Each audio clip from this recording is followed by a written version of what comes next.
You think you know the people you grew up watching on TV. Oh, absolutely. Right. Like their catchphrases, their comedic timing, the specific, comforting vibe they brought into your living room week after week. Yeah, they become a fixture in your life. Exactly. They help define the culture of an entire decade. And because of that, you feel like you really understand their persona. But what if the sitcom character making you laugh was actually like a brilliantly constructed survival mechanism for a terrified little girl? Wow. Yeah.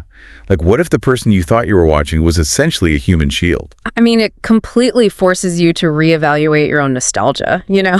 You have to look back at every time you laughed along with them and realize, oh, I was actually looking at a masterclass in compartmentalization. That is exactly the unsettling, just profound reality we are exploring in today's deep dive. We're stripping away the glossy Hollywood facade to look at the raw, honestly unflinching 2026 memoir from Christina Applegate. Yeah, you with the sad eyes. Right? You with the sad eyes. And our mission today is to dig into the heavy, deeply entangled connections between her childhood trauma, the immense burden of early fame, and her current devastating battle with multiple sclerosis. And we are dealing with truly unprecedented source material here, which is wild. So wild. This isn't your standard ghost-written celebrity tell-all crafted by some PR team. I mean, for 40 years, Applegate kept a locked box of diaries in her closet. 40 years? Yeah, 40 years, insisting they could only be opened after she died. But facing the realities of MS, she made the staggering decision to just crack that box open right now. So what we actually have is a real-time psychological survival manual documented over 4 decades. The bravery required to just open that box and offer up the unvarnished truth is, well, it's hard to wrap your head around. It really is. But right from the jump, there is this eerie, almost prophetic detail in the text about her origin. Her mother actually named her Christina after Andrew Wyeth's famous 1948 painting, Christina's World. Right. You know the one, it's that iconic image of a woman in a desolate field looking up toward a distant farmhouse. And most people recognize the painting, but they completely miss the context of the subject. Exactly. The woman depicted, Anna Christina Olsen, suffered from a degenerative muscle condition. She vehemently refused to use a wheelchair, choosing instead to literally drag herself across that field using only her arms. Which is just, and now, decades after being named after that specific woman, Applegate herself is battling MS-SCIF. She describes in the book how, on her worst days, her mobility is so compromised, she is forced to literally crawl through her own home to get from room to room. It is haunting. It really is. Okay, let's unpack this. Because to understand the woman currently fighting this disease in her bedroom, we have to look at the crucible that forged her survival instincts in the first place. We have to look at the reality of Laurel Canyon in the 1970s. Because the cultural myth of Laurel Canyon is incredibly pervasive. We picture this bohemian utopia, right? Oh, yeah, Joni Mitchell writing songs in the sunshine. Exactly. Acoustic guitars, macrame, a peaceful hippie enclave. But the structural reality into which Applegate was born in 1971 was actually incredibly dark. The 1960s dream had entirely curdled. It really had. I mean, it's like a Hollywood movie set, right? Yeah. A beautiful, idyllic facade masking a chaotic, structurally unsound reality behind the scenes. That's a great way to put it. The drugs had aggressively shifted from weed and psychedelics to cocaine and heroin. Just a chaotic, fundamentally unsafe environment. Her father, Bob Applegate, who was a music promoter, essentially abandoned her and her mother when Christina was just a baby. To go drop acid. Right. He left to go drop acid in Big Sur. And when her mother called him to say they were finally heading back home from a trip, his parting words to his wife were, "So soon." Man. Those 2 words effectively dissolved the marriage and created a massive, dangerous vacuum in their lives. And nature abhors a vacuum. Exactly. And into that space stepped a man named Joe Lala. He was a well-known percussionist who played with massive rock bands, but behind closed doors, he was a raging, physically abusive heroin addict. Which is terrifying. It is. He took Christina's mother, Nancy Pretty, who, came from a very grounded, innocent background in South Bend, Indiana, and introduced her to a synthetic opiate he called China White. He literally told her it would just help her sleep. Which, instead, it triggered a horrific slide into severe addiction for her mother and plunged this toddler into unimaginable squalor. They were living in a 750 square foot, illegally converted garage. And the door. The front door was barely 3 feet high. She writes about flea infestations so severe that her little white socks would instantly be covered in hundreds of tiny black dots the moment she walked across the carpet. It's just horrific living conditions. They were completely broke. They survived on Kmart hamburgers, eating them on plain white bread because they couldn't afford buns. And she says the bread would turn pink from the cheap ketchup. Wow. But the physical poverty wasn't even the worst of it. The neglect left her entirely unprotected. At just 5 years old, she was sexually abused by the older neighborhood girls that her mother had trusted to babysit her. It's a cascading failure of every single system meant to protect a child. Absolutely. And it culminated in one horrifying, defining incident. Lala and her mother got into a violent altercation. He struck her mother with such force that he knocked her completely unconscious. And Christina, at 5 years old, stood her ground and screamed at him, "Don't do that to my mama!" God. His response was to pick this tiny child up by her hair and hurl her into a wall. It makes your stomach drop. Ugh. But the image from the diaries that really burns itself into your brain is what happens after he flees the house. Yes. A 5-year-old Christina pulls a chair up to her comatose mother's feet on the couch. Just waiting. Yeah, she refuses to go to sleep. She sits in the dark all night, obsessively washing her toothbrush in a purple plastic tumbler from South Bend, Indiana, just listening to the dull clink of the plastic, managing her terror, waiting for her mom to wake up. It makes you realize, at 5 years old, how does a child process being the protector of their own parent? Well, they don't. They can't. And the biological fallout of that is immense. When we look at this through the lens of early childhood trauma, that profound lack of safety completely rewires a developing nervous system. Right. A child in that environment learns that the world is inherently dangerous and totally unpredictable.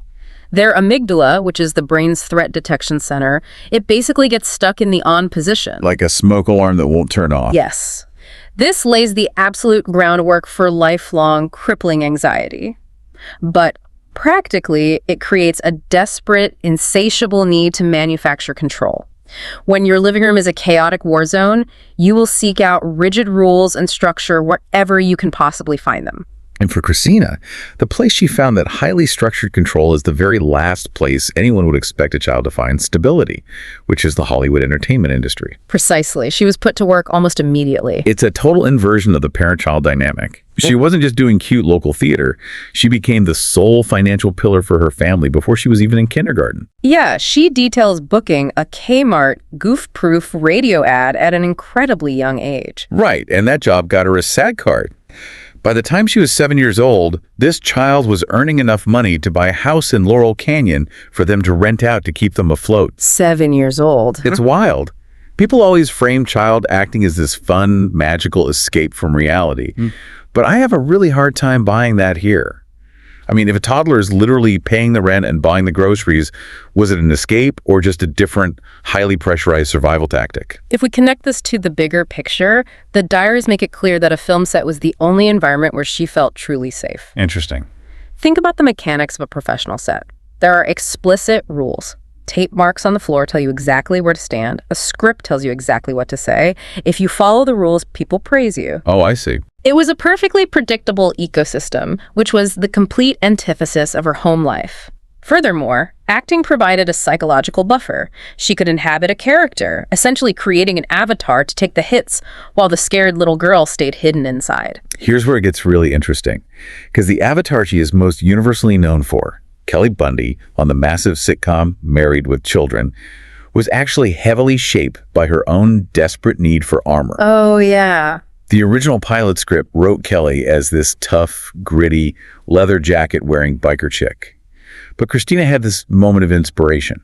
She went to the Cinerama Dome, saw a documentary featuring Miss Gazzari Dancer 1987. Right, the Sunset Strip Girls? Exactly. These girls in tight lycra dresses with massive teased hair trying to command the attention of rock stars, and she completely transformed the character. She walked into the wardrobe department and declared, "We're going full rock slut." From a cultural standpoint, it was a brilliant choice that defined an era of television, but from a psychological standpoint, it was the ultimate shield. She realized that if everyone was staring at the lycra and the big hair, if they were reducing her to a caricature, then no one was actually looking at the real Christina. She developed incredibly fierce, aggressive boundaries to protect herself in Hollywood. Which she needed. Absolutely. She openly admits her strategy was to make men actively afraid of her. There is an incredible anecdote where she tells off Harvey Weinstein at a Miramax party, shutting down his lascivious comments with such immediate, vicious force that he actually backed off. Wow. She flat out refused to play the casting couch game. But the tragedy is that this tough, untouchable exterior masked a crushing internal shame. There is a turning point she details in her teens that just breaks your heart. She was driving down Pico Boulevard with a friend, and they happened to pass the 20th Century Fox lot where she was starring on television every week. Right. She innocently pointed out the window and said, "Oh, that's where I live." And her friend shot her a look and said, "You're doing it." Meaning you're acting conceited, you're bragging about your fame. And for someone with her trauma profile, that single comment was devastating. It resulted in a lifelong, crippling refusal to ever take pride in her accomplishments. She writes that she has essentially never spoken about her achievements since that specific car ride.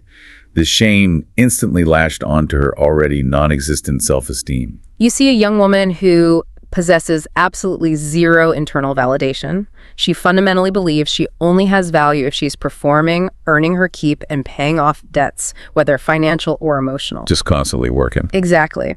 Her discipline for work, and specifically her obsessive, punishing love for Bob Fosse-style choreography and dance, became her only reliable emotional anchor. Dance was a physical language where she could express the immense rage and hurt she was never allowed to verbalize. You know, if you've ever found yourself aggressively managing a toxic situation at work just to keep the peace, or shrinking yourself in a room to make someone else comfortable, you are employing a fraction of the survival mechanism she was building. Yeah. But the illusion of control she found in the rigorous discipline of dance and sitcom work was just that, an illusion. Yeah. Behind the scenes of this massive fame, her private life devolved into a terrifying cycle of self-abuse and intimate partner violence. Her diaries from age 13 onward are incredibly difficult to digest. The self-loathing is palpable. She repeatedly refers to herself as a fat blob. 13 years old. I know. As Kelly Bundy's outfits got tighter and more revealing season after season, her eating disorders became incredibly severe. She details starving herself on the set, fasting for days on end, terrified of consuming even a single grape, and punishing her body with relentless exercise. And that profound lack of self-worth made her an absolute magnet for dangerous men. She developed this fatal attraction to broken guys she thought she could fix. The worst of these was a boyfriend she had in her late teens and early 20s. Oh, this guy. Right. He originally wooed her with this intensely romantic gesture, feeding her strawberries by hand at a Moroccan restaurant in Los Angeles called Dar Maghreb. For a girl who had never felt cared for or protected in her entire life, that felt intoxicating. Of course. But it rapidly devolved into aggressive control, manipulation, and physical abuse.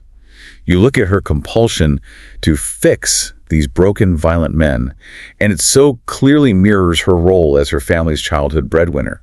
She was conditioned from birth to pay off emotional and literal debts she didn't owe, constantly trying to buy the safety she was denied as a kid. That's a vital connection. Yeah. She operated under the core belief that if she could just be good enough, skinny enough, accommodating enough, she could finally secure genuine love. In 1991, she fell pregnant by this abusive boyfriend. Yeah. She ultimately made the agonizing decision to have an abortion, which she details in a heart-wrenching journal poem written directly to her unborn child. She writes, "I know it's not your time. You will live on, though. You've opened my eyes. You're letting me know something is more important than myself." But the abuse didn't stop. It actually escalated, climaxing on Christmas Eve in 1991, back in South Bend, Indiana. Her boyfriend had this completely unhinged, narcissistic reaction to her grandfather's home videos. Over videos. He was furious that the family wasn't treating the grandfather like some misunderstood artistic genius. He stormed up to the dark bedroom and started crying. When she finally lost her patience and called him an asshole, he violently snapped. He dragged her by her legs across the hallway, pinned her to the bed in the pitch black, and screamed in her face. So terrifying. The police were ultimately called by her aunt, and they forced him to leave the house and go to a cheap roadside motel. And this sequence in the book is the absolute rock bottom of her trauma loop. Because despite her mother screaming at her to stay, despite the police physically intervening, she gets into the car to drive him to the motel. And during that drive, he whispers a threat to her that is so calculated and evil. She realizes that if she doesn't go into that motel room with him, he will return to the house and hurt her family. So she walks into this filthy room. He immediately unplugs the phone from the wall. He goes into the bathroom, smashes the mirror, comes out with a jagged shard of glass, and presses it directly to her neck. She writes that she genuinely believed she was going to die that night. What's fascinating here is the psychology of returning to the abuser. From the outside, to a layperson, it looks like a choice. But for someone whose brain is deeply trapped in a cycle of trauma, going to the motel with him was a desperate, calculated attempt to manage the threat. Right, trying to control the uncontrollable. Exactly. Victims often feel a profound compulsion to stay close to the abuser because they believe that if they can monitor the danger, if they can keep the monster focused on them, they can somehow control the outcome and protect the people they love. He eventually lets her go that night, mocking her terror as she leaves. But what is truly remarkable is how the rescue finally happens. It doesn't come from her high-powered Hollywood agents. It doesn't come from her family. It comes from the sudden, fierce intervention of total strangers. Yeah, it happened a year later, in 1992. She was at the Sunset Social Club in Hollywood, participating in a voter registration drive for Bill Clinton's presidential campaign. She had just gotten into another massive altercation with that same abusive boyfriend. She arrived at the club in tears, visibly shaking, completely falling apart. And the owner saw her. Right. The club owner took one look at her, immediately recognized she was in deep trouble. And instead of sending her home to an empty house, he walked her over and sat her at a table with a group of random young women. And sitting at that table completely changed the trajectory of her life. It really did. She describes them in the book as these punk rock bitches, Shannon, Carolyn, Tommy, and China, who actually happens to be Grace Slick's daughter. Oh, wow. Yeah. They didn't coddle her. They didn't ask her a million invasive, triggering questions. They just ordered her a round of vodka gimlets, rallied around her, and essentially formed a human shield. They provided the fierce, unapologetic protection she had been craving since she was 5 years old, sitting on that couch. That's incredible. Which makes you wonder, why is it that sometimes the people closest to us, like her mother or her television co-stars, are entirely paralyzed to help, and it takes the absolute clarity of strangers to snap us out of a dangerous cycle? Because the people closest to us are often inextricably entangled in the exact same systemic dysfunction. Right. Her mother was paralyzed by her own history of abuse and addiction. She saw the patterns but didn't possess the psychological tools to break them. Co-workers on a sitcom might see a young woman struggling, but the Hollywood machine dictates that you don't rock the boat. That makes a lot of sense. Strangers, however, carry no baggage. Those women at the club looked at her, saw a human being in immense pain, and responded with pure, uncomplicated solidarity. This illustrates the incredibly powerful psychological concept of the chosen family. For someone carrying deep generational trauma, biological family can act as a constant trigger. A chosen family, particularly one rooted in strong female solidarity, acts as a unique circuit breaker. A circuit breaker. I like that. They don't share the old toxic narratives, so they can help the victim write a completely new one. And that circuit breaker worked. She finally broke free from that abuser. And here's the most beautiful part of that story. Those specific women, the ones who bought her vodka gimlets at that table in 1992, they remain her absolute inner circle today. Still today. Yes. She explicitly notes that they are the only people allowed into her bedroom as she currently battles MS. And that fierce protection from her chosen family is exactly why they are the only ones allowed in her inner sanctuary today, as her world has fundamentally shifted. Yes. Let's look at where surviving all of this trauma has led her. Today, she is largely bedbound. Her physical life has shrunk to the size of a California king mattress. And yet, amidst the physical devastation, she describes feeling liberated. It's quite the paradox. It is. To cope with the daily reality of MS, she leans heavily on humor, literally giving names to her rebellious body parts. Her right leg is Meghan Markle. Her left leg is Tootie from The Facts of Life. That's so specific and funny. Right. Her stomach is Stacy because, as she writes, Stacys are always bitches. And her brain is Stuart, who she affectionately refers to as an asshole. It's a deeply funny coping mechanism, but it's also a vital psychological tool for reclaiming autonomy over a body that feels like it has betrayed her. She manages her environment by surrounding herself with the holy trinity of her childhood comforts. Burning Nag Champa incense, listening to the sound of wind chimes, and keeping a fire going in the fireplace no matter the weather. But here is the medical detail in the memoir that truly stops you in your tracks. She cites a 2022 Norwegian medical study involving 80,000 women. The researchers found that childhood trauma, specifically experiencing sexual, emotional, and physical abuse, is linked to a 93% increased risk of developing multiple sclerosis later in life. 93%. It is a staggering statistic that completely changes how we view autoimmune diseases. It really does. The science is increasingly demonstrating the mechanics of this. When a child lives in constant fear, their nervous system is flooded with stress hormones like cortisol. Over decades, that chronic, unrelenting inflammation literally damages our telomeres, the protective caps on the ends of our DNA. Oh, wow. Eventually, this prolonged state of emergency trips the immune system. It stops fighting external threats and begins attacking the body's own central nervous system, stripping away the myelin sheath that protects the nerves. You hear the biology behind that the body literally attacks itself after years of being under siege, and it's just overwhelming. What's wild is that her diaries basically predicted her own diagnosis. Really? Yeah, back in 1991, decades before she even knew what MS was, she wrote that the guilt and trauma she was carrying around was a slow process disease. She believed it began in her brain and would eventually shut her entire body off. It's like she instinctively knew the biological bill was going to come due. And because that bill has finally come due, the old Christina Applegate persona is dead. Exactly. She calls herself an honesty missile now.